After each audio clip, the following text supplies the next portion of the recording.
अरे तारा बेटी, क्या कर रही है वहाँ नदी में बैठी बैठी? अरे घर में आ जाओ, देखो बारिश हो रही है और तुम हो कि सुन ही नहीं रही हो। अरे जल्दी आ जाओ वरना तबीयत खराब हो जाएगी। माधवी लगातार आवाज लगाती रही परंतु तारा पर कोई असर नहीं पड़ा।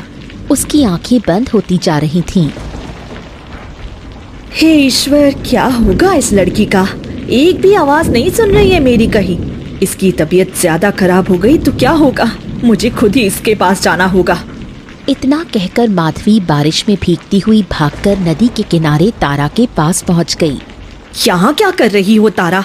चलो घर चलते हैं, देखो कैसी बारिश हो रही है। चलो अंदर चलो। लेकिन तारा कुछ नहीं बोलती और उसी हालत में बैठी रहती है जैसे उसके कानों में आवाज ही ना आ रही हो। अरे क्या हो गया है तुम्हें? कुछ बोल क्यों नहीं रही हो? तारा ठीक तो हो ना? उठो तारा, उठो। माधवी कई बार तारा को उठाने की कोशिश करती है परंतु तारा जरा भी हिलती नहीं। घबराकर माधवी झोपड़ी के अंदर आ गई।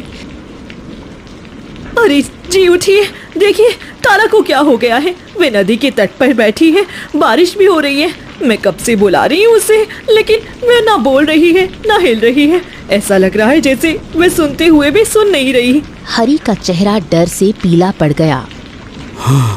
नहीं नहीं नहीं नहीं नहीं नहीं, ऐसा नहीं हो सकता, ऐसा नहीं हो सकता। कहीं कहीं वही दिन तो नहीं आ गया जिसके बारे में उसने कहा था? अरे नहीं नहीं नहीं नहीं नहीं नहीं, मैं ये सोच भी कैसे सकता हूँ? उस मनहूस दिन को याद ही नहीं करना मुझे। इससे पहले कि बहुत देर हो जाए, मुझे जल्दी से तारा को वहां से हटाना होगा।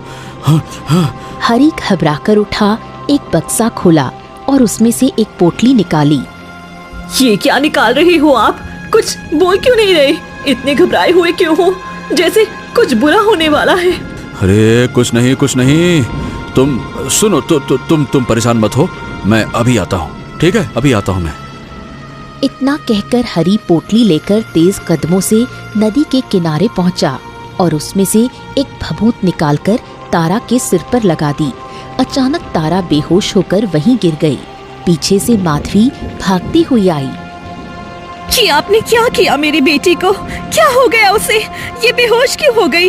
क्या हो रहा है? ये सब कुछ क्या है? मुझे कुछ बताएगा? चलो पहले तारा को लेकर अंदर चलो, घर के अंदर चलो, फिर तुम्हारे हर सवाल का जवाब दूंगा। अरे चलो ना, उठा। हरी और माधवी दोनों मिलकर तारा को उठाकर झोपड़ी के अंदर ले आए। तारा बिल्कुल निढाल थी, जैसे उसके शरीर में जान ही ना हो। ये क्या हो रहा है जी? मुझे कुछ समझ में नहीं आ रहा। आखिर हमारी बेटी के साथ ये सब क्यों हो रहा है?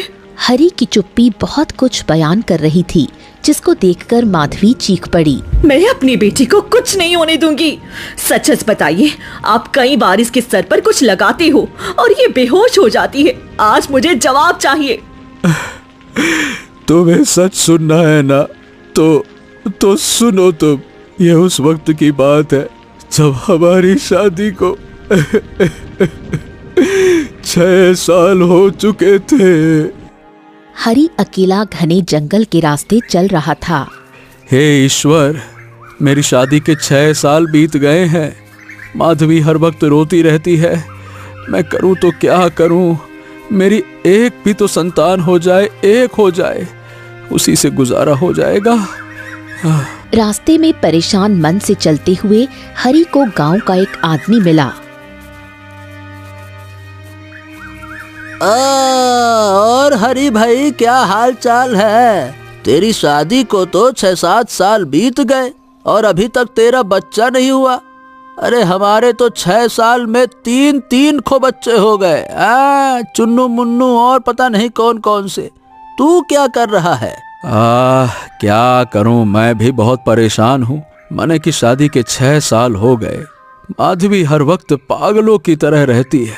उसकी हालत अब मुझसे देखी नहीं जाती। बस यही सोचता रहता हूँ कि किसी तरह से अगर मेरी एक औलाद हो जाए तो शायद माधवी की जिंदगी में भी खुशियां आ जाएं। देख भाई, मेरी नजर में तो एक उपाय है। सुन, हमारे गांव का दीन दयाल, उसके पास थोड़ी बहुत जानकारी है वो अपनी दवा से तेरी पत्नी को बच्चा होने में मदद कर सकता है। अब भाई देखो, दुआ तो सब कर ही रहे हैं, दवा का सहारा लेने में कोई गलत बात थोड़ी ना है, लेके देख लो। हाँ, तो क्या सच में सुरेश भाई, मतलब उसके पास कोई ऐसी दवा हो सकती है वाकई में जो बच्चा? अरे हाँ भाई, मैंने खुद देखा है। अरे मैंने तो देखा है कि उसने कई औरतों को माँ बनने का सुख दिया है। देख हरी, मैं तो कहता हूँ कि तू भी जाकर देख, शायद तेरी पत्नी भी उसकी दुआ या दवा जिससे भी है माँ तो बने। माँ बनना जरूरी है। हाँ ठीक है, ठीक है, ठीक है, आपका बहुत बहुत धन्यवाद भाई जी। मैं आज ही जाकर देखता हूँ, शायद दीनदयाल मेरा भी दुख दूर कर दे। ठीक है। इतना कहकर हरी और ज्यादा उम्मीद लेकर वहां से निकल पड़ा और दीनदयाल के घर पहुंचा। दीनदयाल अपने घर में किसी अनजान को देखता है तो उसे घूरने लगता है। देखिए देखिए, माफ करना, मैंने आपके बारे में सुरेश जी से सुना था। सुरेश जी कहते हैं कि आपके पास ऐसी दुआ और दवा है कि जिससे आप मेरी पत्नी को गर्भवती कर सकते हैं, सही बताएं? तभी अचानक एक लड़का मनोज भागता हुआ आता है और दीनदयाल को पकड़ लेता है। पापा पापा पापा पापा पापा, शादी करनी है, मुझको भी शादी करनी है। पिताजी पिताजी, मुझे भी शादी करनी है। मैंने ना जोड़ा ओड़ा सब बना लिया है शादी का। मेरी शादी कब है पिताजी? मेरी शादी कब है? कब बारात लेके चल रहा है? मुझे शादी करनी है, मेरी भी शादी होगी, पता है? ओ चाचा, मेरी भी शादी होगी। शादी शादी शादी, मेरी शादी शादी, मेरी शादी शादी। अरे अरे, अच्छा बेटा, बस, ठीक है, तुम्हारी भी शादी करेंगे। बस बस, अभी अंदर जाओ। नहीं, मैं अंदर नहीं जाऊंगा। आप कब से कह रहे हो, लेकिन मेरी शादी नहीं करवाते हो। मुझे आज ही शादी करनी है। हाँ, मेरा मन है शादी करने का। अभी शादी करनी है, मुझे शादी करनी है। अरे बस, ठीक है, जा तो जल्दी से जा, तेरे लिए मैं दुल्हन लेकर आऊंगा, पर उससे पहले मैं तेरे लिए मछली लेकर आऊंगा। कल तूने तालाब में मछली देखी थी ना, जिद कर रहा था लेने की। देख, वो पानी देख, उसमें मछली है, जा और उनके साथ खेल ले। जा बेटा। हाँ, सच्ची पिताजी, मेरे लिए मछली लाए हो? वही मछली लाए हो, है ना? जो मैंने कल तालाब में देखी थी, वही मछली है ना? अरे हाँ, वही मछली है जो तुमने देखी थी। जाओ देखो। मछली जल की रानी है, मुझको उसको खानी है। मछली जल की रानी है, मेरे साथ खेलना है। मछली जल की रानी है, मनोज पास में रखे पानी में मछली देखता है और मछली देखते ही गुस्से से चीखता है। पिताजी, क्या है ये? क्या लेके आए हो ये? क्या है ये? नहीं तो दिमाग खराब कर दिया मेरा। अरे ये वो मछली नहीं है, ये सुनहरी मछली है। वो तो काली रंग की मछली थी। हाँ, नहीं तो मुझे नहीं पता। मुझे वही वाली मछली चाहिए। मुझे वही वाली मछली चाहिए। ओ चाचा, मुझे वही वाली मछली चाहिए। हाँ, वो वाली मछली। हाँ, ओ मछली। दीनदयाल अपना सर पकड़ लेता है। मनोज मछली को देखता रहता है, फिर एक चादर उठाता है और मछली को पानी से निकालकर उनको चादर में छुपा देता है। प्यारे मछली, दिन भर पानी में रहोगी तो ठंड लग जाएगी ना, है ना? चलो, थोड़ी देर गर्म चादर में रहो तो आराम मिलेगा। हाँ, चादर में गर्मी लगती है, मुझे तो पता है, रजाई में बहुत गर्मी लगती है। दीनदयाल का ध्यान मनोज की तरफ नहीं था, वो अपने काम में उलझा हुआ था। धीरे धीरे मछली तड़पने लगी और जैसे ही हरी ने ये सब देखा तो हैरान होकर मनोज को देखने लगा। मनोज पागलों की तरह हंसता हुआ वहां से चला गया। ये कौन था? कुछ अजीब सा लग रहा था। सच कहूं तो पहले देखकर उसे डर लग गया था, फिर खुद को जैसे तैसे संभाल लिया। अब क्या कहें, कौन है कौन नहीं है। ये हमारे साहबजादे हैं। माने कि हमारे बेटे, इनके दिमागी हालत ठीक नहीं है। बस हर वक्त शादी करने की जिद करता रहता है। जो काम नहीं करने चाहिए वही ज्यादा करता है। खैर, उससे डरने की जरूरत नहीं है, वो किसी को नुकसान नहीं पहुंचाता। उसके सर पे जुनून सवार है। वो हर हाल में, हर बात में उसको अपनी जिद पूरी करनी होती है। अब मैं बाप भी हूं तो अपने बेटे की जिद पूरी करने की कोशिश करता हूं। क्या करूं? अपनी बात बोलते बोलते ही दीनदयाल गहरी सोच में गुम हो गया। फिर एक रहस्यमय मुस्कुराहट लबों पे लाकर बोला, वैसे एक बात कहूं, तुम वैसे बिल्कुल सही जगह पे आए हो। मैं तुम्हारी मदद कर सकता हूं, परंतु मेरी एक शर्त है। कैसी शर्त? तुम्हारी संतान तो हो जाएगी, मैं जबान देता हूं इस बात की, हो जाएगी। और आज तक मैंने कभी झूठ नहीं बोला, ये मेरा इतिहास रहा है। और तुम्हारे यहाँ एक बेटी जन्म लेगी। क्या सच में? आप सच कह रहे हो? आपको पूरा यकीन है ना कि मेरे यहाँ भी संतान का जन्म होगा? हाँ, बिल्कुल। यदि तुम्हें संतान चाहिए तो तुम्हें मुझसे वादा करना होगा। कि अपनी बेटी की शादी मेरे बेटे मनोज से करवाओगे। बोलो। क्या? आप ये कैसी बातें कर रहे हैं? आपका बेटा लगभग 17 साल का है और बिल्कुल आप ही ने कहा है कि पागल है। मैं तो खुद ही देख के उसको घबरा गया कि ये कौन सी बला है, और ऐसी बला के सर पे हम अपनी बेटी को बांध दे। नहीं, ऐसा कैसे हो सकता है? क्या बात करते हैं आप? सोच लो, अगर तुम्हारी बेटी होगी तो उसकी शादी मेरे बेटे से ही होगी, नहीं तो लौट जाओ। हमने कोई जबरदस्ती तो की नहीं है कि हमारे यहाँ आओ, अभी के अभी हमारे घर से चले जाओ। क्या मतलब? आप बिना सर पैर की बात कर रहे हैं क्या? अरे महाराज, मेरी बेटी तो अभी पैदा भी नहीं हुई है, और जब वो शादी के योग्य होगी तब तक तो आपका बेटा बूढ़ा हो जाएगा। और सिर्फ बूढ़ा ही नहीं, उसका दिमागी संतुलन भी और खराब हो चुका होगा। क्या बात करते हैं आप? मैंने क्या बात करने के लिए बात नहीं कही है। जो कही है वही सत्य है। अगर ये मंजूर है तो हाँ कहो, नहीं तो यहाँ से वो रहा दरवाजा, चले जाओ। हरी अंदर ही अंदर टूट जाता है। एक काम करता हूँ, वैसे भी 20 साल बाद ये आदमी या तो मर जाएगा या फिर मैं अपनी बेटी और अपने पूरे परिवार को लेकर गांव छोड़ दूंगा, तो ये हमें ढूंढ ही नहीं पाएगा। हाँ, ये सही जुगाड़ है। अभी के लिए हाँ कर देता हूं। पहले एक बच्चे का सुख तो मिले, और शायद ये पहली और आखिरी उम्मीद है। मैं शर्त तो आपकी बड़ी विचित्र है, लेकिन ठीक है। मुझे बेटा हो या बेटी, बस औलाद चाहिए। अगर मेरी बेटी हुई तो मैं उसकी शादी आपके बेटे से पक्की कर दूंगा। ठीक है? तो ठीक है, रुको। दीनदयाल घर के अंदर जाता है और एक बक्से से तरल पदार्थ निकालकर हरी के हाथ में रख देता है। इसे अपनी पत्नी को पिला देना, तुम्हारी पत्नी जरूर गर्भवती हो जाएगी। हरी वो औषधि लेकर घर आता है। उसकी पत्नी उदास बैठी होती है। अरे ओ भाग्यवान! अरे अब सब फिकर छोड़ो, ये देखो मैं क्या लेकर आया हूँ।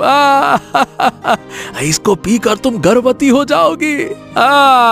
दुख भरे दिन बीते रे भैया, अब हमारे सुख भरे दिन आएंगे। बच्चा होगा, बच्चा।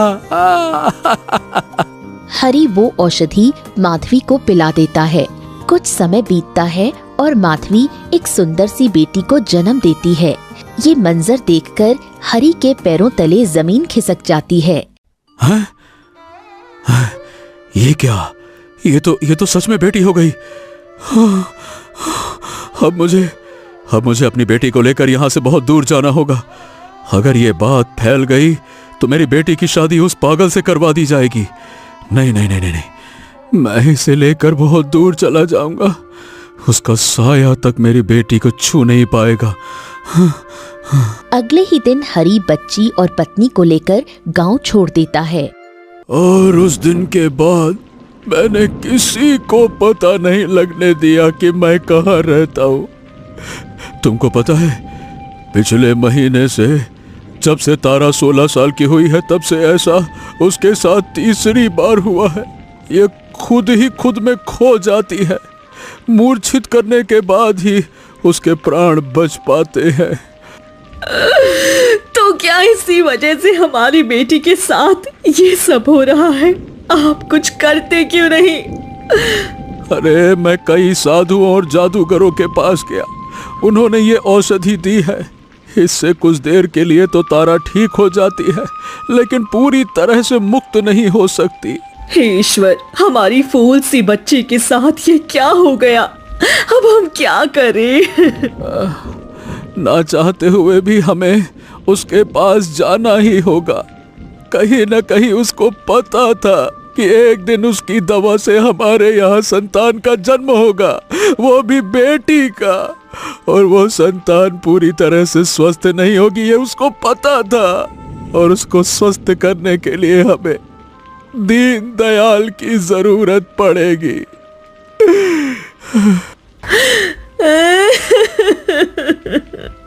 उससे हाथ जोड़ के पांव पड़ के अपनी बेटी की जिंदगी वापस मांग लेंगे। अभी हम चलते हैं उसी दीनदयाल के पास। दोनों पति पत्नी तारा को लेकर दीनदयाल के घर पहुंचे। दीनदयाल उन्हें देखते ही मुस्कुराने लगा। आइए आइए आइए, अहो भाग्य हमारे, जो साक्षात आप पधारे। तुम्हें क्या लगा था कि तुम मुझसे बच जाओगे, गांव बदल लोगे, सारे संबंध तोड़ लोगे तो सब कुछ खत्म हो जाएगा? जब मेरी दवा से तुम्हारी संतान का जन्म हो सकता है तो उसको अपने घर तक लाने के लिए थोड़ा तो प्रयास करूंगा ही। वैसे तुमने अच्छा नहीं किया यूं छुप के। हमसे भूल हो गई, हमें माफ कर दो, हमारी बेटी को ठीक कर दो। बदले में जो आप बोलो सब मंजूर है। अब अगर तुम्हारी बेटी को ठीक करना है तो उसका एक कई समाधान है। तुम्हारी बेटी की शादी मेरे बेटे से करनी होगी। अपनी बेटी को यहीं छोड़ दो, मेरी छाया में रहेगी तो ठीक रहेगी। और तुम दोनों जाओ, लड़की को यहीं छोड़ दो, जाओ। अरे हम उसको यहाँ कैसे छोड़ सकते हैं? उसके बिना हम नहीं रह सकते।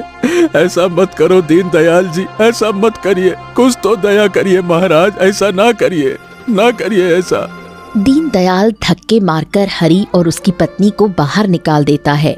वो दरवाजा बजाते रहते हैं पर कोई सुनवाई नहीं होती। थक हारने के बाद माधवी हरि से कहती है, आप घर जाओ, मैं मंदिर में जाती हूँ। जब तक मेरी बेटी इसकी कैद से रिहा नहीं हो जाती, मैं मंदिर से बाहर नहीं आऊंगी।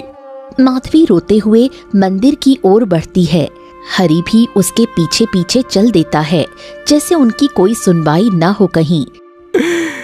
अरे रे, मैं क्या करूं, मुझे कुछ समझ नहीं आ रहा है। मेरी बेटी की जिंदगी तो बर्बाद हो जाएगी। मुझे कुछ ना कुछ तो करना ही पड़ेगा। गांव वाले इस दीनदयाल को इतना नेक मानते हैं कि मेरी बातों पर यकीन नहीं करेंगे। वो इतना चतुर है कि अपनी चाल में मुझे फंसा देगा। मुझे कुछ सोचना होगा, मुझे कुछ सोचना होगा। क्या करूं, क्या करूं, क्या करूं, क्या करूं? इतना कहकर हरि बेचैनी में घने जंगलों की तरफ आगे बढ़ता चला गया। वहीं दीनदयाल अपने घर के अंदर बैठी तारा को देख रहा था। तारा की मासूमियत देखकर एक पल के लिए वो हंसा।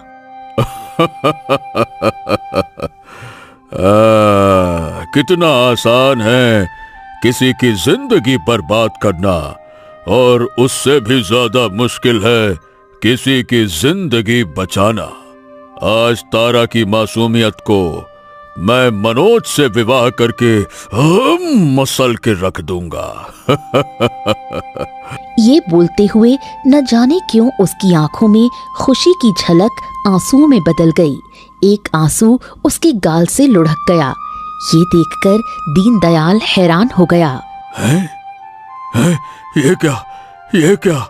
ये इतने सालों बाद मेरे आंखों में आंसू कैसे आ सकते हैं? मैं तो इंसान के नाम पे, इंसानियत के नाम पे धब्बा हूँ। नहीं नहीं नहीं नहीं नहीं नहीं। कुछ साल पहले दीनदयाल अपने काम पर गया हुआ था। घर में उसकी पत्नी धरा और 6 साल की बेटी रूपा थी। देखना बेटा, बाहर जाके तेरे पिताजी आ रहे हैं क्या? आज मुझे पेट में बहुत तेज दर्द है। वैद्य के यहाँ जाना था, कुछ धन भी नहीं है घर में। जब तक वो कुछ धन ले नहीं आते तब तक हम वैद्य के पास भी नहीं जा सकते। माँ, वैद्य के यहाँ चलते हैं ना। पिताजी ने कहा था वो पैसे के सिलसिले में ही बाहर जा रही हैं। जैसे ही मिल जाएंगे वापस आ जाएंगे। ठीक कह रही हो बेटी, शायद उनको अभी तक पैसे नहीं मिले हो। अब बस उनके आने की प्रतीक्षा ही कर सकते हैं। तभी द्वार पर किसी की आहट हुई। माँ बेटी ने खुश होकर बाहर झांका। एक उम्मीद की किरण उनकी आंखों में समा गई। दरवाजे पर एक लंबे चौड़े इंसान को देखकर उनकी उम्मीद पे पानी फिर गया। माँ, ये कौन है और पिताजी क्यों नहीं आए? तुम रुको, मैं पूछ कर आती हूँ वो कौन है और क्यों आए हैं। कौन हो आप और क्या चाहिए? धारा की मजबूत आवाज को सुनकर आशीष ने धारा को सर से पैर तक निहारा और भवें चढ़ाकर बोला, मैं इसी गांव का रहने वाला हूँ। सुनने में आया है कि तुम लोग इस गांव में नए नए बसे हो। देखो, मैं तुमसे ये पूछने आया हूँ कि क्या तुमने इस गांव में रहने से पहले मेरी इजाजत ली क्या? देखिए भाई साहब, ये मेरी सास की पुरानी जमीन थी और कितने ही सालों से ऐसे ही पड़ी थी। हमने सोचा घर बना लेते हैं और बना भी लिया और रहने भी लगे। ये जमीन मेरे पति की माँ की है, तो जाहिर सी बात है इस घर में रहने के लिए हमें किसी से इजाजत नहीं लेनी होगी। आशीष उसकी बात सुनकर थोड़ा सा मुस्कुरा दिया। फिर वो रौबदार आवाज में बोला, पता है, मेरे गांव के आदमियों ने कहा था कि हम जाकर बात करते हैं दीनदयाल और उसकी पत्नी से। परंतु हमने सोचा कि गांव के लोग तुम्हें हमारे बारे में बताएंगे, फिर वो बढ़ा चढ़ाकर बताएंगे तो आप लोग कहीं डर ना जाओ। और देखिए, मैं ठहरा एक सीधा साधा नेक और शरीफ इंसान। तो मैंने सोचा कि जरा प्यार से समझा दो। क्या है ना कि दिल में बैठा खौफ और माथे पे आया पसीना अच्छा नहीं होता। धारा जो सुबह से दर्द दबाए बैठी थी, अब उसका दर्द बढ़ने लगा था, पर उसने हिम्मत नहीं हारी और मजबूत आवाज में बोली, क्या आप इस गांव के जमींदार या मुखिया हैं? हमारे गांव में कोई मुखिया या जमींदार नहीं होता। हमारे गांव में एक कई नाम है जो सबसे बड़ा है, और वो नाम है आशीष। जिस पर हो आशीष का आशीष, उसका जीवन है सफल, और जिस पर नहीं हो उसका हो दिन ताक दिन ताक दिन। फिर उसने जल्दी से पलटी मारी। अरे घबराने की कोई बात थोड़ी है। मेरी जगह कोई और होता तो इसी तरह आप लोगों को डरा देता। मैंने कहा ना कि मैं एक नेक और अच्छे दिल का इंसान हूँ। किसी पे रौब नहीं दिखाता मैं तो क्या है शरीफ इंसान हूँ मैं। बोलते हुए उसकी आंखों में आग थी। उसकी ऐसी बातें और सख्त चेहरा देखकर धारा 2 कदम पीछे हट गई और अब वो अपना दर्द और आशीष की धमकी और अजीब बातें सह नहीं पाई और मूर्छित होकर गिर गई। इतना भी क्या बोल दिया हमने? अभी तो बातें शुरू भी नहीं की थी, पहले ही समझ गई। उधर छुपकर रूपा अपनी मासूम आंखों से ये सब देख रही थी। अपनी माँ को मूर्छित होते देखा तो दौड़ते हुए आई और बोली, माँ, पिताजी पता नहीं कब आएंगे। आपका दर्द बढ़ गया है ना? पिताजी आ जाओ ना जल्दी। रूपा की बात सुनकर आशीष का माथा ठनका। इसका मतलब ये बीमार थी और मेरी बातों से इसको कोई प्रभाव नहीं पड़ा। पड़ेगा, बस थोड़ा और सब्र। अभी समय है इसकी मदद करने का, और बाद में मदद के बदले इसको अपने सामने नचाने का। दिन तक दिन। हाँ। आशीष के इशारे पर गांव के एक आदमी ने दवा लाकर धारा को दी। आशीष वहां से निकल गया। कुछ देर बाद दीनदयाल वापस आया और धारा को ठीक देख खुशी से बोला, मैं कितना परेशान हो गया था। मैंने सोचा था कि तुम्हारा दर्द बढ़ गया होगा, परंतु मैं ये देखकर बहुत खुश हूँ कि तुम ठीक हो। देखो, पैसे तो मुझे मिल गए थे, बस मालिक ने कहा कि बाकी का काम निपटाओ तो निपटाना पड़ा। अब दूसरे का काम तो दूसरे का ही होता है ना। उसकी बात का भी जब धारा ने कोई जवाब नहीं दिया तो दीनदयाल परेशान हो गया। क्या बात है, कुछ हुआ है क्या? परेशान लग रही हो, क्या बात है? धारा ने सारी बातें उसको बता दी। हाँ, मैंने भी उसके बारे में सुना है। वो अच्छा इंसान नहीं है, पूरे गांव को डराता है और पूरा गांव उससे डरता भी है। बस समझ ये नहीं आ रहा कि उसने तुम्हारे लिए दवा कैसे मंगा दी। मुझे इसमें भी उसकी कोई चाल ही लग रही है। वो दोनों बात कर ही रहे थे कि तभी आशीष फिर से आया। दीनदयाल और धारा उठकर खड़े हो गए। डरने की आवश्यकता नहीं है, मैं तो बस आपसे ये कहने आया हूँ, बुरा न देखो, बुरा न सुनो, बुरा न कहो। अरे भाई देखिए, इस गांव में रहना है तो रहिए ना, क्या समस्या है? हमारी मर्जी से रहिए बस। अरे कुछ भी देखो आंखें बंद कर लो, कुछ भी सुनाई दिया कान बंद कर लो। यदि ऐसा नहीं हुआ तो लेने के देने पड़ जाएंगे, कहना कम और समझना ज्यादा। उसने बाहर झांक कर देखा, 2 आदमी अंदर आए। ये धारा है दीनदयाल की पत्नी, मैंने देखा है बहुत समझदार है। आज से जो भी लड़की गुलामी के लिए चुनी जाएगी उसकी देखभाल की तैयारी सब धारा जी करेंगी, है ना धारा जी? आप क्या कह रहे हैं? मैं कुछ समझी नहीं। शुरू में किसी को समझ नहीं आता, अभी नहीं होना, सब समझ जाओगी धीरे धीरे। इसीलिए कह रहे थे, गांव में बसने से पहले हमसे पूछ लेती तो ये चेहरा उतरा नहीं होता। अब बस हम तुमको जो काम दे रहे हैं ढंग से उस काम को करना, नहीं तो दिन तक दिन। घर के अंदर कुछ लड़कियां आईं। उनके चेहरे पर खौफ था, शरीर थर-थर कांप रहा था। कल शाम को इन सबको लेके जंगल के रास्ते से निकल जाना। गांव के बाहर तुमको मेरा एक आदमी मिलेगा, वो बाकी का काम तुमको बता देगा, ठीक है? चलो। आशीष कुछ सुने बिना वहां से निकल गया। धारा और दीनदयाल परेशान हो गए।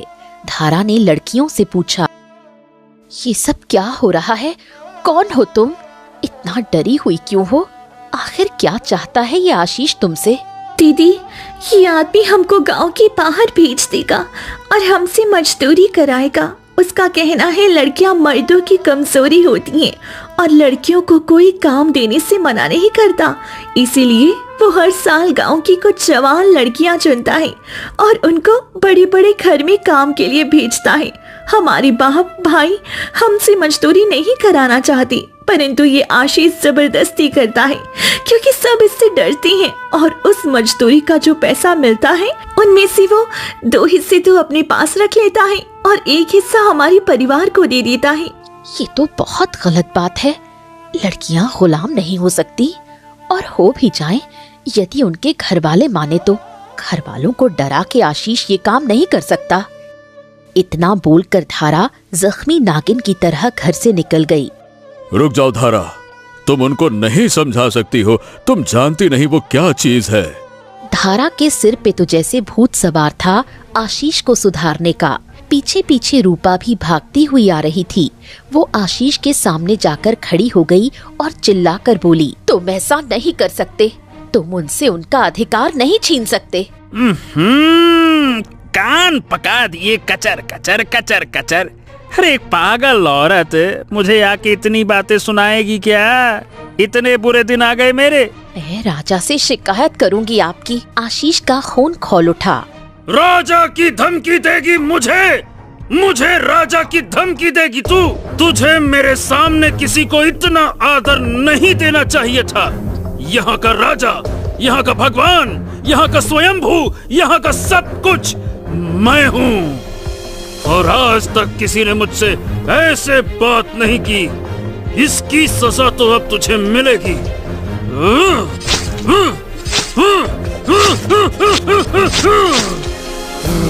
उसने बिना सोचे धारा के पेट में चाकू मार दिया। धारा ने तुरंत ही दम तोड़ दिया। दीनदयाल भी अब तक वहां पहुंच चुका था। वो पथराई आंखों से अपनी पत्नी की लाश देख रहा था। आशीष ने दीनदयाल और रूपा को भी बोरी में बंद करके गांव के बाहर फेंक दिया। किसी ने उसके खिलाफ आवाज नहीं उठाई। ऐसे ही एक रात एक दिन बीत गया। फिर एक बुढ़िया जो उधर से गुजर रही थी, उसने बोरे के अंदर से किसी के करहाने की आवाज सुनी तो उसने बोरा खोला। अरे ये क्या? ये किसने कर दिया? तारा मर चुकी थी। दीनदयाल में जरा बहुत सांस बची थी। बुढ़िया ने दीनदयाल का ख्याल रखा और कुछ ही दिन में वो उठकर खड़ा हो गया। मुझे नहीं पता तुम्हारे साथ क्या हुआ है, परंतु इतना पता है जो भी हुआ वो साधारण नहीं है। अम्मा, मेरी बेटी थी ना, एक छोटी सी प्यारी सी। क्या आपने उसको कहीं देखा है क्या? वो तो मर गई बेटा, छोटी बच्ची थी। दम घुटने से उसकी मौत हो गई। दीनदयाल की दुनिया उजड़ गई थी। पल भर में उसने बुढ़िया से कहा, अरे अम्मा, क्या करूं जी के? मेरा परिवार तो उजड़ चुका है। अब मुझे भी नहीं जीना। तुम्हारे जीने का कोई फायदा तो नहीं। यदि तुम भी ऐसे ही मर गए तो कभी तुम्हारी आत्मा को शांति नहीं मिलेगी।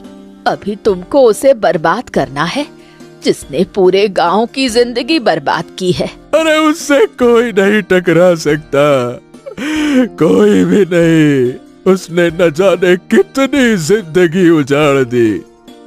आज तक कोई उसका कुछ नहीं बिगाड़ पाया। सही कहा तुमने, पर मेरे दिमाग में एक ख्याल है। मैं इस गांव की पुरानी वैद्य हूँ। अपनी दवा से किसी की कोई भी बीमारी ठीक या फिर उसको बीमारी में मुब्तला भी कर सकती हूँ। बस इतना ही कर सकती हूँ। उसने तुम्हारी गोद उजाड़ दी, तुम उसकी उजाड़ दो। मैं समझा नहीं। आशीष के एक ही बेटा है मनोज।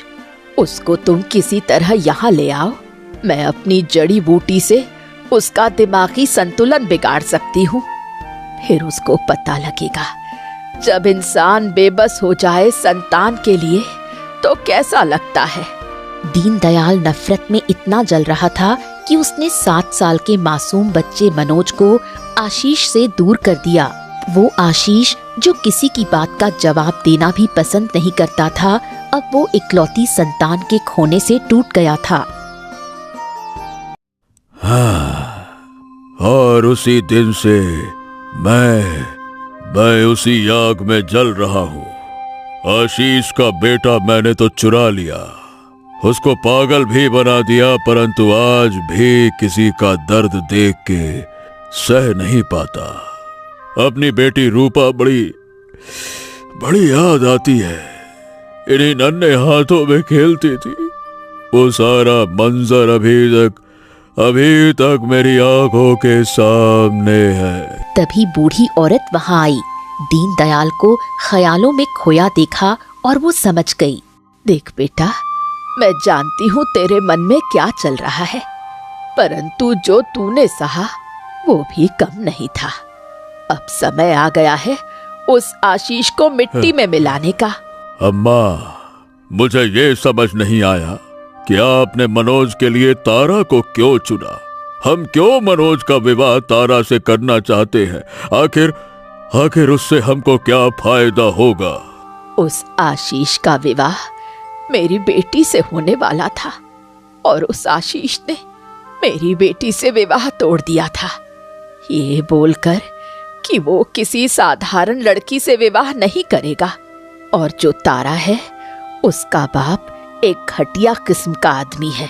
मनोज का विवाह तारा से कराने का बस एक ही मकसद है, सालों पहले उसने जो मेरी बेटी और मुझे दुख दिया उसका बदला लेना। हाँ, इसका मतलब हाँ, आपके साथ भी उसने बुरा किया था। परंतु तारा की माँ माधवी गर्भवती तभी हुई थी जब आपने अपनी बनाई हुई दवा मुझे दी थी और मैंने उसको। और इन सब में तारा और उसके परिवार की तो कोई गलती नहीं है ना? तो उसको क्यों सजा मिल रही है? कभी कभी कुछ सही करने के लिए कुछ गलत करना भी जरूरी होता है। मैंने सोचा है मनोज का विवाह जैसे ही तारा से होगा, मैं एक बार आशीष को ये बताना चाहूंगी कि उसका बेटा जीवित है और पागल है। हाँ, ये सब आपने मुझे पहले क्यों नहीं बताया? आशीष को सजा मैं भी देना चाहता था, परंतु इन सब में तारा की कोई गलती नहीं है। सच कहूं तो मनोज की भी कोई गलती नहीं। शुरू में अपने दर्द में मैं इतना घिर गया था कि सही और गलत की परख ना कर पाया। उसने मेरा परिवार उजाड़ दिया, फिर भी उसके बेटे मनोज से मुझे संतान की तरह प्रेम हो गया। जब जब मनोज मुझे पिताजी कहता है ना, मुझे मेरी बेटी की याद आ जाती है। अपने जज्बात को काबू में रखो। इतने सालों से मैंने तुमको इतना कुछ सिखाया, अपना नाम पीछे रखा, तुम्हारा नाम काम दुनिया को दिखाया, और आज तुमको तुम्हारे फैसले पर कहीं पछतावा तो नहीं हो रहा ना? तुमको पता भी है तारा को अपने वश में करने के लिए मुझे कितने प्रयास करने पड़े ताकि मैं उस आशीष से अपनी बेटी के साथ की बदसलूकी का बदला ले सकूं। एक बुरा इंसान बनने के बाद भी कहीं न कहीं दीनदयाल में इंसानियत बची थी। उसे अब अपनी गलती सुधारनी थी जो उसने बहुत सालों पहले की थी। अम्मा के साथ मैं भी इसी आग में जलता रहा और देख ही नहीं पाया कि मेरी नफरत से कितनी जिंदगी बर्बाद हो गई। 2 घर उजड़ गए। अब जो बिगड़ा है सब सही कर दूंगा। कल के दिन जब मर के अपनी धरा के पास जाऊंगा तो उसको क्या जवाब दूंगा? कभी कभी अपना बदला ऊपर वाले के लिए छोड़ देना चाहिए। और मनोज इतने सालों से अपने परिवार से अलग है। मुझे लगता है अब उसके बाप की भी सजा पूरी हो गई है। दीनदयाल आधी रात के करीब उठा, तारा को उठाया, मनोज को साथ लिया, एक दवा मनोज के मुंह में डाली और बाकी की शीशी उसको देते हुए बोला, हाँ, अब से इसको रोज पीना है और जो बोलूं वो करो, ठीक है?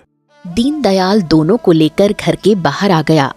उसने तारा के माँ बाप को बुलाकर तारा को उन्हें सौंप दिया और उनके सामने हाथ जोड़कर बोला, हाँ, आपकी बेटी के या आपके साथ जो भी हुआ उसके लिए मैं दिल से माफी मांगता हूँ। मैंने जो आप लोगों को दर्द दिया उसका बदला तो मैं नहीं चुका सकता, बस माफी की उम्मीद कर सकता हूँ आपसे। माफ कर दीजिए। आपने हमारी बेटी लौटा दी, हमारे लिए ये सबसे बड़ी बात है। दीनदयाल मनोज को लेकर उसके घर गया। आशीष ने जैसे ही दीनदयाल को देखा तो चौंक गया। अरे तुम यहाँ? हाँ, सालों पहले तुम्हारी एक अमानत ले गया था, उसको लौटाने आया हूँ।